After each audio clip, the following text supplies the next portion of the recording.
Good morning class 6 बच्चों। हम लोग लेसन पढ़ रहे थे द ऑनेस्ट फार्मर। मतलब ये किसकी कहानी थी? एक ईमानदार किसान की। हम लोगों ने यहाँ तक पढ़ लिया था। आइए इसके आगे पढ़ते हैं। Goddess, is this yours? उन्होंने क्या पूछा देवी ने कि क्या यह तुम्हारी है? Farmer, no no no, this is a silver sickle. Farmer ने कहा नहीं नहीं, यह तो चांदी की हंसिया है। My sickle is made of iron. मेरी जो हंसिया है वो लोहे से बनी है। The river goddess went into the water. जो नदी की देवी थी वो पुनः कहाँ चली गई? दोबारा पानी के अंदर गई। She came out. शी मतलब वह, केम आउट मतलब बाहर आई। विद एन आयरन स्किल, एक आयरन सिकल के साथ, मतलब एक लोहे की हंसिया के साथ। कौन बाहर आया? द रिवर गॉडेस, नदी की देवी। Goddess, is this yours? Goddess ने पूछा क्या यह तुम्हारी है? Farmer, yes yes, this is mine. हाँ हाँ, दिस मतलब यह, इज मतलब है, माइन मतलब मेरी, यह मेरी है। Goddess, you are very honest. देवी ने क्या कहा? तुम बहुत ईमानदार हो। I am very happy. I मैं, एम हूँ, वेरी मतलब बहुत, हैप्पी मतलब खुश, मैं बहुत खुश हूँ। आई विल रिवॉर्ड यू, मैं तुम्हें पुरस्कार दूंगी। इसलिए फॉर योर ऑनेस्टी, तुम्हारी ईमानदारी के लिए।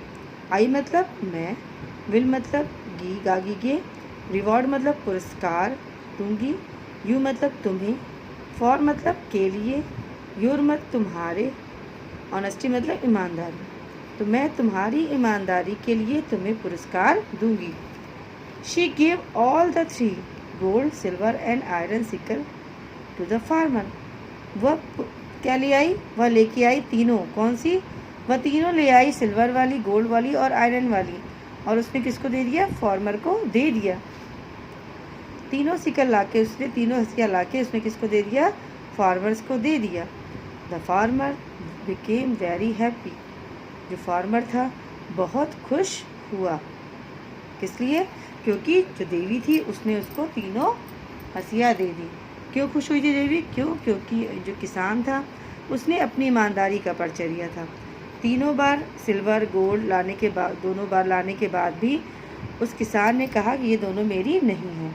और किस पे कहा? कि जो उसकी ओरिजिनल थी, जो उसकी लोहे की हंसिया थी, उसने उसको ही माना कि यह मेरी है। तो बच्चों, यह एक ईमानदार किसान की कहानी थी। इसी तरह इस ईमानदारी को हमें अपने जीवन में भी उतारना चाहिए।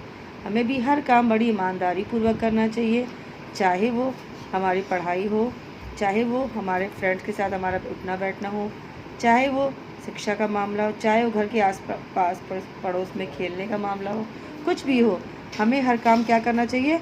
बहुत ईमानदारी पूर्वक ही करना चाहिए। तो आइए बच्चों, कुछ इसके न्यू वर्ड्स जो हैं, वर्ड मीनिंग मैं आपको लिखवा दूंगी और क्वेश्चन आंसर। इसके आगे की जो एक्सरसाइज है ये आपको सॉल्व कर लेनी है अपनी कॉपी में। सबसे पहले लेसन डालेंगे, लेसन का नाम, उसके बाद इस एक्सरसाइज को सॉल्व कर लीजिएगा। ये लिखे, ये कुछ वर्ड्स लिखे हुए हैं। लिखा है when we are describe anything is a paragraph or a few sentences we say we are writing a composition. Let us describe my school with the help of few hints. अभी school के बारे में कुछ help करके लिखना है हमको इन words की सहायता से। ये जितने भी वर्ड्स लिखे हुए हैं इसको यहाँ फिल करके हमें अपने स्कूल के बारे में लिखना है। जैसे the name of my school is, क्या नाम है आपके स्कूल का? Mary Ward school, name of your school. फिर my class teacher's name is, आपकी क्लास टीचर्स का क्या नाम है वो यहाँ पे मेंशन कर देना है। फिर है my class teachers, fill in the blanks. तो क्या हो सकता है? म्यूजिक हो नहीं सकता, 25 स्टूडेंट नहीं हो सकता, love children. My class teachers loves children.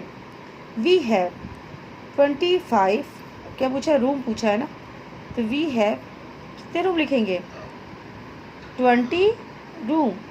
We have 20 room and a big play ground, and a big play ground. We play, we play in the playground. There are many क्या हो सकता है फिर? Music room नहीं, swings, हाँ, there are many swings also. There are क्या, in my classroom में, classroom में क्या होगा, 20 नहीं होगा, स्टूडेंट कितने, students, there are 25 students in my class. We have a music room where we sing, जहाँ हम गाते हैं। We before we go home we say our prayers, we say our prayers before we go home. इस तरीके से इसमें जो words दे रखे हैं इनकी हेल्प की सहायता से ये आपको फिल इन द ब्लैंक्स भरना है। फिर है make sentences with the help of the following table. इस टेबल की सहायता से आपको क्या सेंटेंस बनाने हैं। The chair is made of, किससे बनी होती है, गोल्ड से, प्लास्टिक से, वूल से, लेदर से, वुड से। चेयर किससे बनी होती है, वुड से बनी होती है। The ring is made of glass, wood, plastic, gold, gold से। The bangle is made of glass, मतलब कांच से बनती है चूड़ी। The blanket is made of wool, ऊन से। The belt is made of leather, चमड़े से। और the bucket is made of plastic, मतलब प्लास्टिक से।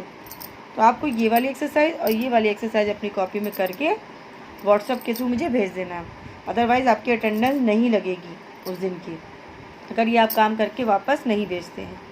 चैप्टर बच्चों आपका ये चैप्टर यहाँ पे ख़त्म हो गया। इसके क्वेश्चन आंसर और वर्ड मीनिंग हम आपको सेंड कर देंगे।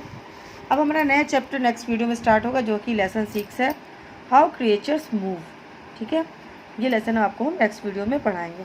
आज बस इतना ही। थैंक यू बच्चों।